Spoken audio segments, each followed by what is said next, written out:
Breaking news in Kenya. The High Court has finally delivered another major ruling affecting the government's actions, adding to a growing list at the moment of recent court decisions that have sparked nationwide debate all over. What exactly did the judges decide, and what could it mean for President William Ruto's administration? Let's get into the full story, and I promise to analyze according to the news we have on our news desk, ladies and gentlemen. You know, God does not sleep. At last, High Court has delivered a major ruling that is significant blow to President William Ruto's government, and you won't believe it. According to this report by Standard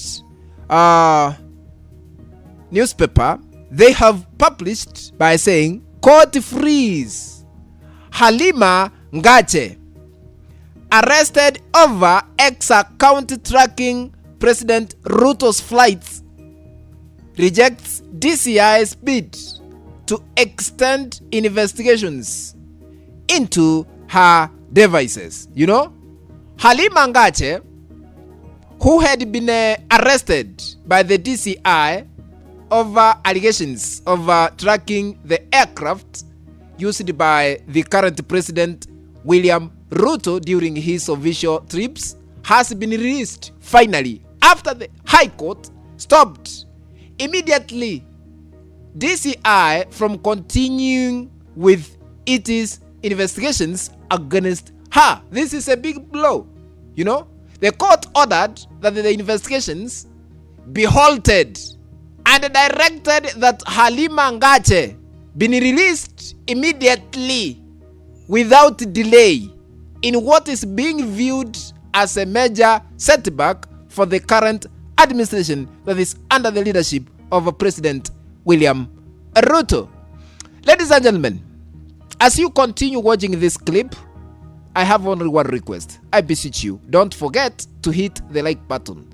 If you haven't subscribed to this channel yet, I kindly ask you to subscribe and turn on the notification bell so you will be notified whenever we upload new content. Thank you. Be blessed for your subscription and your like. Be blessed more than enough. Welcome to our political analysis. Ladies and gentlemen, this is not the first time Ruto's government has suffered a setback in the Kenyan courts. You know, over the past 1 week now, the courts have issued several rulings that have gone against the government position while upholding the law. Last week only, the court nullified the government's directive through the so-called NTSA, National Transport and Safety Authority, requiring inspections of private vehicles and the associated inspection fees. The government had intended to collect additional revenue through the exercise, but the directive was suspended after a legal challenge was filed in court. This was a blow to President William Ruto. Again, the same week, it was last week, you know, the government was dealt another surprise when the High Court stopped President William Ruto from proceeding with the plans to construct State House and an airstrip in the Imenti forest in Embu County. You know, Ruto is not believing his eyes at the moment. In another ruling, last week, High Court ordered that the current cabinet be dissolved and a new one constituted to comply with Kenya's constitutional gender rule, according to the constitution that was promulgated in the year 2010. The court directed that the changes be implemented within 120 days. That is where we are. I don't know what happened.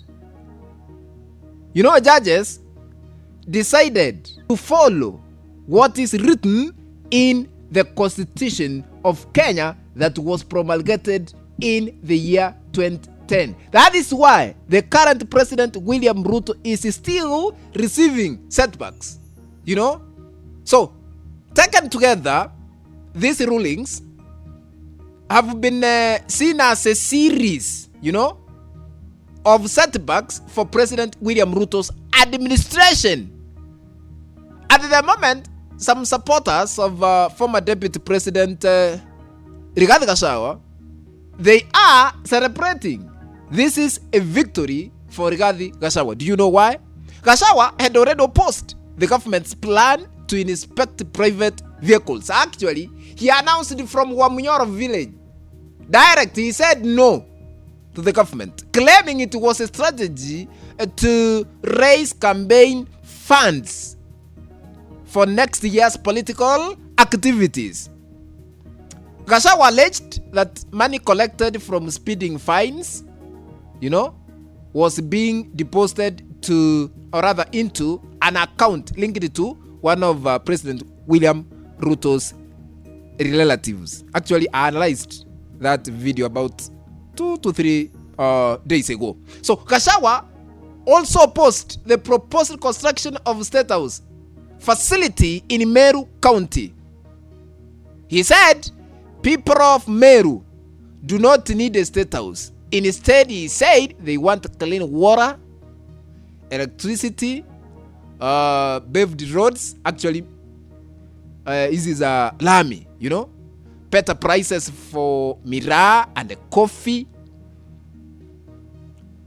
and other essential services. You know, according to Gachagua, a State House would benefit leaders rather than ordinary citizens. While the burden of funding it would fall on Kenyan taxpayers, he opposed. He said no. What do you think, ladies and gentlemen? Do you believe the courts are playing their constitutional role by reviewing government decisions? Or do you think these rulings could slow down the implementation of government policies? Share your thoughts in the comments below.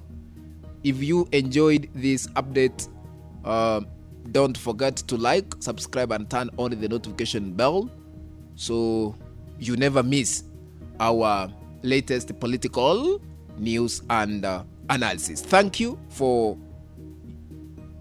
watching. Let's meet in the next video. Bye bye, ladies and gentlemen.